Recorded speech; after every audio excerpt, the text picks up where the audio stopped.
dos grandes sucessos da televisão brasileira, o Castelo Rá-Tim-Bum estreou na TV Cultura em 9 de maio de 1994.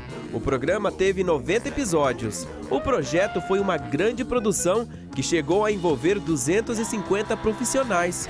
A série contava a história de Nino, um menino de 300 anos aprendiz de feiticeiro. O sucesso foi tamanho que, ao longo dos anos, o Castelo Rá-Tim-Bum inspirou um filme, diversos espetáculos teatrais e exposições de sucesso, como Rá-Tim-Bum Castelo, uma das mostras mais vistas no mundo em 2017, com a marca de 800 mil visitantes em São Paulo, que inclusive você acompanhou aqui no Universo Épico. E essa mesma exposição vai poder ser vista por todos de Campinas e região, porque ela acaba de chegar no Shopping Iguatemi.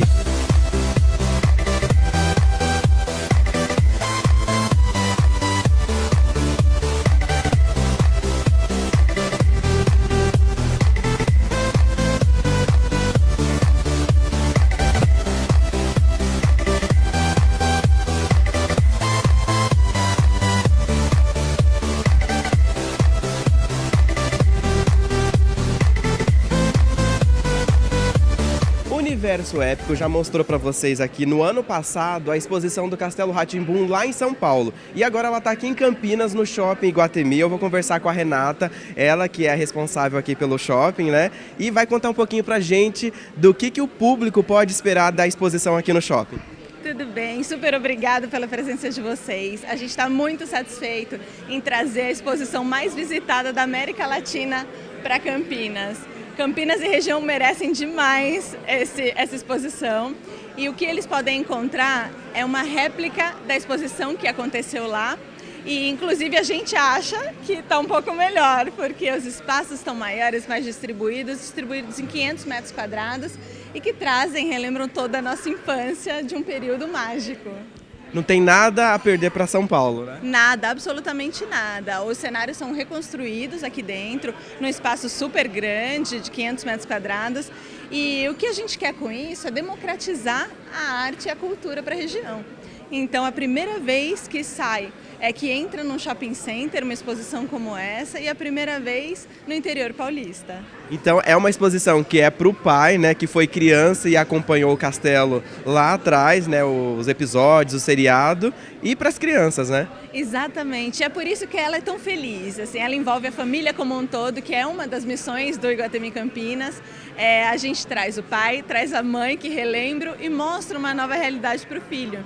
Então a gente está fazendo vários trabalhos com escolas, trazendo essas crianças, fazendo que elas estimulem os pais. Então a gente está estimulando os dois lados. Renata, muito obrigado pela entrevista. Obrigada. E eu converso agora com o Marcelo, ele que idealizou toda a exposição e vai contar um pouquinho pra gente, né, de como que foi esse trabalho, Marcelo. Bom, a gente tentou trazer a magia do programa original, a gente já fez 3 montagens no MIS, no CCBB do Rio de Janeiro e no Memorial da América Latina, que foram recorde de público nas 3. A gente trouxe agora para Campinas, tentando o máximo possível a magia de volta do castelo original para cá, para o espaço. São 71 objetos originais, que eram do programa mesmo, mais quase 200 documentos originais do programa que estão lá dentro para o público poder conferir ao vivo dentro da cenografia, dentro do espaço, né? E como que surgiu essa ideia? Da onde que você falou, não, eu quero fazer uma exposição da série, né? Na verdade, a ideia não surgiu de mim, surgiu do MIS, do Museu de Imagens do Som, que queria comemorar os 20 anos do Castelo Rá-Tim-Bum. E aí surgiu a primeira exposição lá, depois fomos para o Rio de Janeiro, no CCBB, e depois a gente foi para o Memorial da América Latina. Mas a concepção original veio da gente junto com o MIS. E qual foi o desafio de fazer uma exposição desse tamanho? O desafio é enorme porque, assim, é o programa com certeza mais rico da história da televisão brasileira. Se você pensar em qualquer assunto, se você pensar em manipulação, inclusive o bonequeiro original do castelo está ali, que é o Jesus. Ele veio aqui conferir. Você tem todo tipo de manipulação, você tem boneco de cordas, tem marionete de dedo, você tem marionete de mão, você tem boneco robotizado na época, que era uma novidade para o mundo, e a gente estava começando a ter isso também. Então o castelo, em qualquer termo que você olhar ou tiver interesse, o castelo é muito rico. Assim, desde a origem de pegar os personagens que você tem uma dona do castelo com 6.000 anos, que é feiticeira, a uma criança que tem 300 anos, você já começa com uma história completamente fora do padrão, né? E o castelo, em todo sentido, ele é muito mágico por conta disso. Tudo é muito fora da realidade, mas ao mesmo tempo serve para dizer para as pessoas, assim, questões de história, de higiene, de educação e de milhões de assuntos, de matemática, de forma divertida e inclusiva. Quem é adulto hoje, né, foi adolescente, foi jovem lá atrás e acompanhou a série, né, na TV Cultura. E as crianças hoje também ainda continuam acompanhando. Então é uma exposição que é para todas as idades, né? Uma das coisas mais legais do castelo, assim, muitos pais vêm felizes para poder mostrar para os filhos o que eles assistiam na época deles. Isso pra gente é muito rico, muito compensador. E ao mesmo tempo, há um ano atrás a TV Cultura liberou todos os episódios na internet. Então os pais estão mostrando para os filhos os episódios na internet, para eles verem como era o programa de verdade. Então isso é muito legal porque renova, dá um frescor todo pro castelo, né? E agora o meu bate-papo é com o Álvaro que fazia a personagem Celeste. Álvaro, a Celeste ela era maldosa ou não? Oi, pessoal, tudo bem? Tudo bom, Michel? Legal. A Celeste nunca foi maldosa. Aliás, não existiam personagens maldosos. Por exemplo, tinha um mal, né? Eu também fiz o Godofredo. Quem é você? O que você está fazendo na Toca do Mal? O que é a Toca do Mal? E o mal queria ser mal. Então a gente tinha que fingir que ele era mau, senão ele ficava bravo e dava a gargalhada fatal. A Celeste não era má, mas ele era uma cobra, né? Assustava as crianças. Assustava as crianças mais ou menos. Mas uma cobra, a gente já fala assim, aquela pessoa é uma cobra, né? Porque já brinca que ela pode ser meio, né? De repente ela é meio invocada. E a Celeste, na verdade, ela mora, né? No centro do castelo.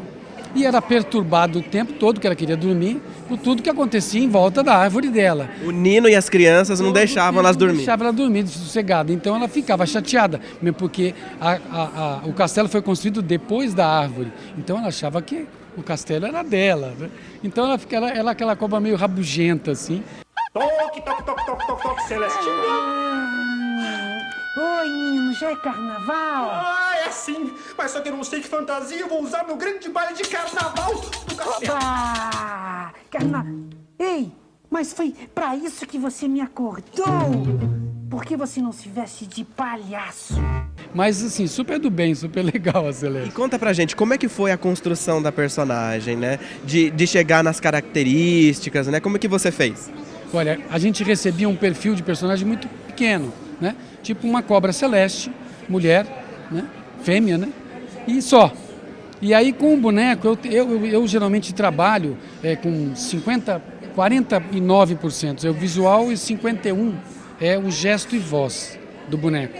Então, como o boneco é muito bem feito pelo gesto, ele tem uma plástica ótima, então a gente incorpora alguma coisa que tenha a ver com o visual do boneco na voz. As vozes não tenho tantas vozes assim, né? Tanto que a brincadeira da voz, que na época falava, mas como vai ser a voz da cobra? Tem que ser uma mulher fazendo, mas as meninas que foram fazer não conseguiam manipular o suficiente bem a cobra, o boneco. E que voz vai ser, que voz vai ser? Eu falei, gente, pera uma posição, cobra não fala. A gente não tem referência de voz. Tudo bem, ela é fêmea, né? Ela é uma mulher. Então tem um gestual, alguma coisa mais pro lado feminino. Ela é super feminina, né? A Celeste. E é um homem fazendo, desde que a gente consiga achar esses elementos para interpretar. E assim foi. E aí, ao longo das gravações, eu fui achando coisas para a cobra, né? Por exemplo, ela é super lenta, porque ela é enorme, né? Ela é grande, uma cobrona. Então ela se mexe mais devagar. Então eu fui fazendo ela mais devagar, porque ela estava incomodada, porque o Nino não dava sossego para ela, e ela vai dizer tudo para o Dr. Vitor, porque o Nino não fez a lição de casa. Nino, posso sair? Não! Pode! A menina não vai mais gritar? Não! Essa é a Celeste. Está mais calma, queridinha. Ele ficava brincando com as crianças. Eu vou dizer tudo para ele. Ela brincava com essa arma de contar as coisas do Nino para poder negociar algumas coisas. Mas era muito legal. Então, surgiu dessa forma a criação da voz, né? E eu fui imitando a minha chefe na época, que tanto me cutucava, faz a voz da cobra. Eu acabei, e ela é carioca, né? e tem a voz da Celeste. Ah, então a Celeste é carioca. A Celeste é carioca, porque né? Ela tem essa coisa. Nino! Ela tem um cantadinho carioca. Ela não é paulistana, né? É uma cobra que tem um arrastado. Um arrastado hashtag. Não tinha hashtag, senão ela teria um hashtag Celeste na época.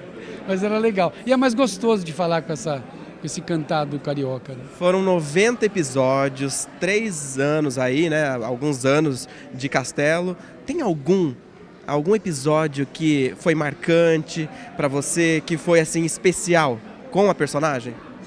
Eu acho que ter gravado todos os dias, foram quase 2 anos de gravação, né? Começou em 92, estreou em 94, a gente ainda estava gravando em 94, mas todos os dias foram muito legais. Teve uns que foram piores, eu diria, porque eu ficava dentro da árvore aqui, né? Dentro de uma árvore, e ficava em pé lá, tudo bem, não era tão desconfortável, mas era muito quente. Então, às vezes, eu dava uma caída de pressão e dava aquela desmoronada, né? E teve um dia que eu fiquei lá, então e aí acabou a gravação e ninguém foi me tirar de lá. Eu fiquei lá trancado na árvore. Foi divertido. Assim, não tão legal, mas foi momentos assim que eu me lembro. Era bacana. E tinha que ficar. Eu trabalho como monitor. Então a cena acontecia aqui toda e eu estava lá dentro assistindo, para ter a deixa para sair para a cena. Então isso sempre foi muito legal assim de fazer.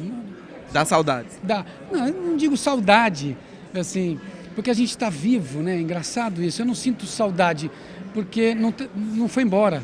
Nós somos aqui, é muito louco isso, gente. O Castelo está sempre vivo, ele tem essa magia, que a gente aprendeu a brincar com essa magia. Então eu não tenho saudade, eu estou aqui, entendeu? Mas assim, ela remete a uma referência boa do crescimento de muitas pessoas. Muitas crianças viram, né, assistiram, cresceram com o Castelo, hoje são os adultos, são pais cujos filhos assistem. Então, eu tenho saudade do tempo que se fazia esse tipo de programa, que hoje não se faz muito isso. Não tem essa pegada do entretenimento educativo, nem a própria cultura tem, né? Mas assim, disso eu tenho um pouco de saudade, de trabalhar com esse foco. Mas dá um trabalhão, mas vale a pena, né? Olha só, filme, novela, sempre tem aí um remake, né? Você acha que valeria a pena fazer um remake do Castelo, dar uma repaginada para trazer para essas crianças dessa nova geração? Olha, pessoalmente eu não gosto de remake. Nós estamos numa geração agora muito de remake. Eu sou de uma geração de autoral. O Castelo é autoral. A gente fez aquilo. Isso não imitou nada. Então eu não gosto muito do remake. Agora, eu acho que pode ser pego o Castelo, o roteiro original, e ser refeito. Até aí tudo bem. Entendeu? Mas não fazer igual. Né? Fazer de novo. Ou continuar a história. Ou continuar a história, exatamente, com um menino de 300 anos, que vai ter hoje 330, né? Qualquer coisa assim, e vai seguir. Eu acho bacana, se puder. O Castelo tem longa vida, mas ele virou musical, virou exposição, ele está tendo uma vida longa, né? Eu acho bacana isso. Nós vamos dar uma pausa e no próximo bloco você vai ver muito mais da exposição do Castelo Rá-Tim-Bum. E entrevista com a personagem Penélope com o artista plástico Jesus Seda, que foi responsável pelos bonecos e cenário. E um bate-papo com o figurinista dos personagens. Não saia daí!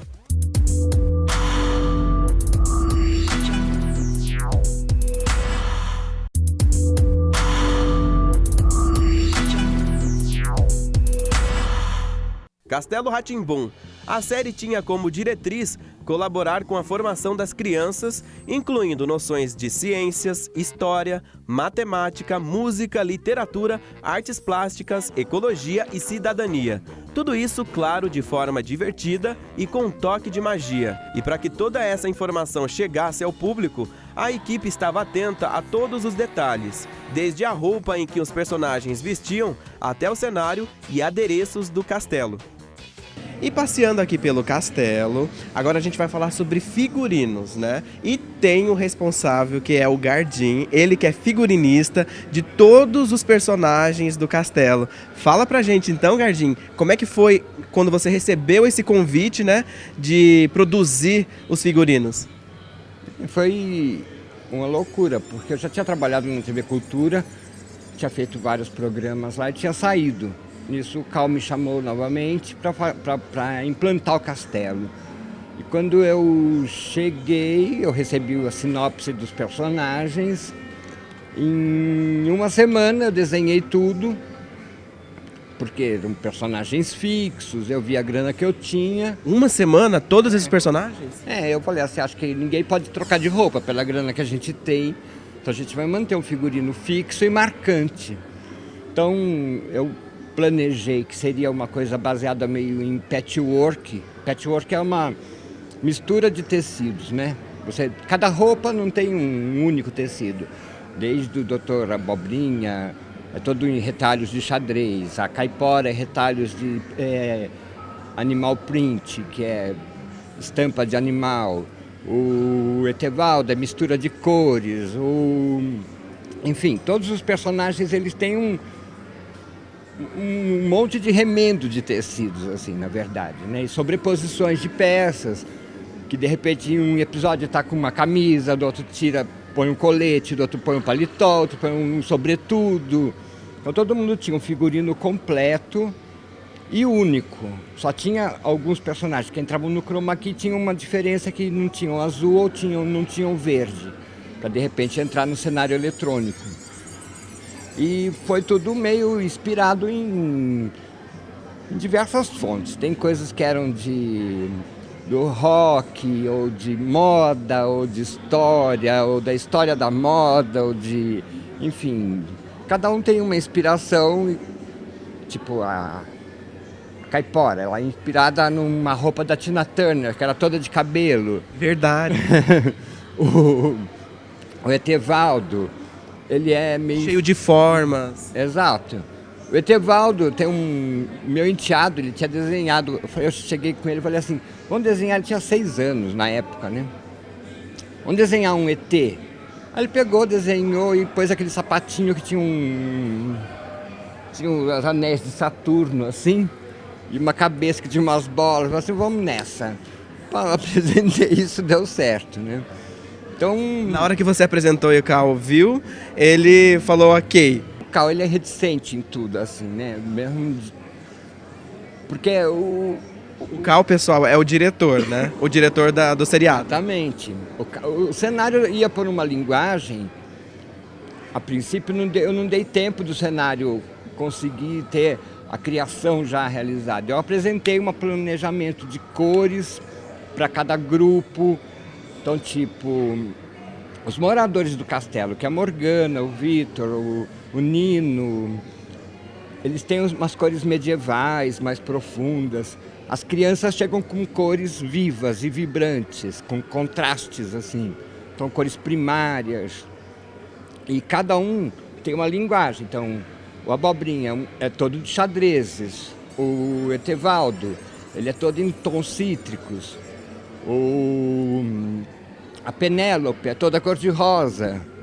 Então, cada um tem uma linguagem e não entram dentro da cartela de cores do castelo. Então, deu para abusar. O castelo ele tem uns tons mais lavados e os figurinos têm os tons marcantes. Eles entram e têm destaque no cenário, porque o cenário é mais lavado, as cores são menos vivas, enfim.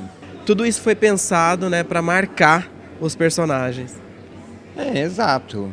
Também era cada um tinha uma história, né? Cada personagem tinha uma sinopse muito breve quando eu peguei para realizá-los, entendeu? Então a gente foi definindo mais ou menos a história de cada um através desses figurinos também, né? E o lúdico, né? Foi pensado para de repente divertir a criança e cada personagem, ele não é uma coisa chapada, então a cada dia você pode descobrir no figurino de cada personagem um novo detalhe. Tipo, a Abobrinha, cada dia ele entrava com óculos, um disfarce. Então, baseado na cor de laranja ou cor de abóbora, tudo com xadrezes, né? E a calça que ele não trocava nunca, ele vinha disfarçado cada dia com uma coisa em cima, mas o sapato e a calça não mudavam. Então, ele era um disfarce que deu errado, né? Ninguém poderia acreditar no idiota daquele. Tá certo. E olha só, então, se você quiser matar a saudade dos personagens, dos figurinos, tem que vir aqui pro Shopping Iguatemi. Com certeza. Bem, que vocês vão curtir muito, como eu. Eu volto há anos atrás, né? Em rever o que eu, de repente, passou pela minha cabeça há 20 e tantos anos atrás. Eu falei assim, meu Deus do céu, e é legal, né? Acho que é muito bom ter uma coisa que se perpetua assim.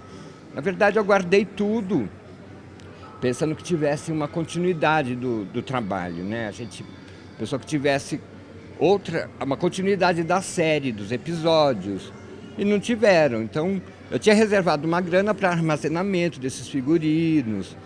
Então, a gente guardou muito bem tudo por conta disso. E graças a isso, também a gente manteve até hoje. Os figurinos são reais, são os próprios figurinos que estão expostos, né? É diferente da cenografia, que são elementos grandes, não tinha nem onde guardar, então foi tudo reprodução. Aqui não, o figurino é original mesmo. E antes de eu encerrar, surgiu uma curiosidade. Você faria diferente hoje, né? Eu faria. Tudo diferente. Outro dia eu falava assim, alguém fez uma peça, outro dia copiaram os figurinos idênticos. Eu falava assim, imagina que eu ia conseguir fazer isso, que inferno. Fazer na época já foi muito difícil. Imagina eu procurar cada retalho de tecido desse para reproduzir igual. É um inferno, não dá. Faria uma nova roupagem. Outra coisa, outros tempos, outra vida para essa gente. Como para mim, não gosto de ficar... Não colocaria a mesma roupa de 20 anos atrás para vir na exposição, então... Tô nessa, vamos mudar, é bom. Agora vamos falar um pouquinho sobre cenografia, adereços, né? O Jesus, que é responsável também pelos bonecos do castelo, né? Contribuiu bastante aí com o seriado. É porque eu sou cenógrafo também. Na verdade, deixa eu esclarecer uma coisa. Na série original, que foram 90 capítulos, feito em 94, tá? Eu trabalhei os bonecos, criação minha, com exceção da Adelaide, a gralha da Morgana, que era do Luciano Ottani, que era da nossa turma também. Vai trabalhar também. Agora aqui para a exposição, tá? Como eu sou aderecista, cenógrafo também, então aqui a gente desenvolveu algumas coisas aqui, tá? Que não, muita coisa de São Paulo que não conseguiu porque não cabe, pura e simplesmente. Mas deixa eu mostrar umas coisas para você, tá vendo? Aquela plantinha carnívora ali, ó, porque isso daí é espuma, é emborrachado, mas é espuma, tá? Ela tem uma função no programa, né? Esse frame aqui, que é essa moldura, tá? Dessa TV aqui, também é da nossa equipe, tá vendo? Olha que trabalho legal. A gente trabalha com sucata, isso aqui tem muita coisa de sucata aqui. E a inspiração? A inspiração é tipo, o que nós temos aqui? Ah, nós temos essa coisa torta, meio não sei o que, tudo mais. Tá bom, pinta de cobre e joga lá. Então funciona desse jeito. Aqui em cima nós temos essas arandelas esquisitas aqui, ó, tá? Que eu recebi o desenho, aí a gente foi lá e desenvolveu. E legal que elas acendem mesmo.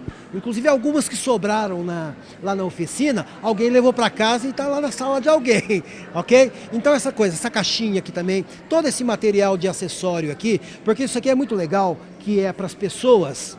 Olha, aqui tudo que tiver mãozinha aberta pode pegar. Para as pessoas abrirem, porque o programa era assim, as crianças abriam, porque isso aqui era caixa mágica. Então olha que legal. Tá vendo? Então essa coisa de acessório é muito legal, isso aí faz parte. É como música incidental. Você pergunta, escuta, como é que estava a música do filme? Eles falam, gozado. No filme tinha música? Tem, porque o legal é quando a coisa, ela casa de uma tal maneira, fica tudo tão lindo e harmônico que você não tem destaques, a não ser, óbvio, o boneco, o apresentador, aquele negócio. Então você cria uma moldura maravilhosa, as pessoas se sentem bem vendo aquilo lá, elas não percebem que tem um trabalho de vários artistas em volta dela. Tá? Prestem atenção nisso, em qualquer produção. E o trabalho de criação, né? Porque você é responsável pela Celeste, pelo Gato e muitos outros, né? Isso. Aqui na exposição nós temos o porteiro, que recebe todo mundo. As pessoas entram no salão aqui, já dá de cara com a Celeste Árvore. E ali no cantinho a gente tem o Gato, que cuida da biblioteca do professor do Dr. Vitor, tá? Que ele tem um carinho, ele tem um ciúme daquela biblioteca lá, mas é o Gato que cuida dela. Demorava para você fazer um boneco desse, e o Álvaro, né, contou pra gente aqui um segredo de bastidor, que às vezes só tinha um, né, e usava o episódio todo. Foram usados, os bonecos são originais, do primeiro ao último episódio. Foram 90 episódios, tá? Praticamente um ano de trabalho com os mesmos bonecos. A gente ia lá, dava um jeito, organizava, porque no Brasil a gente fazia vários programas e a gente não tinha essa noção da enormidade dessa continuidade do programa, sabe? Então, a gente ia arrumando o boneco do jeito que podia, sabe? Inclusive tem alguns episódios que o Álvaro é maravilhoso, que ele fazia a Celeste. Né? Faz a Celeste. O boneco estava até meio torto, assim, porque quebrou um nylon, alguma coisa, uma mola. E ela falava, ai, gente, hoje eu não estou bem, eu estou até meio torta, assim, sabe? Que quebrou um nylon, aí ele teve que dar um jeitinho. São maravilhosos, eles são maravilhosos. Eu sou fã dessa turma. E dá saudades, né, de fazer bonecos como esse, para um programa tão relevante, né, como foi para as crianças na época? Ah, sim, eu tenho saudade da equipe. A equipe, tá, ela te dá uma força, você tira forças, você não sabe de onde, porque a sua equipe é boa. Tá? Aqui o seu cameraman, ele é muito bom, ele te acompanha, você faz, ele dá um jeitinho, ele cria e desenvolve. É isso que faz o trabalho.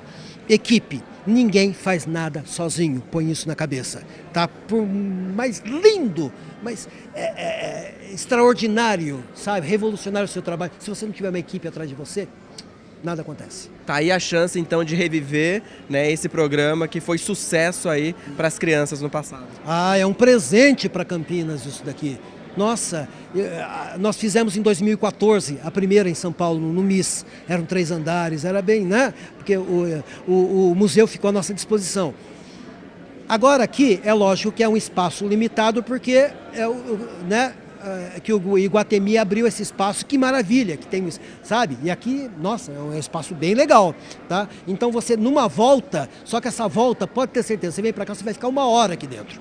Porque é tanto detalhe para você observar, e é tudo, gente, é tudo construído. Você vê uma lareira que tá passando um vídeo dos bonecos aqui, tá?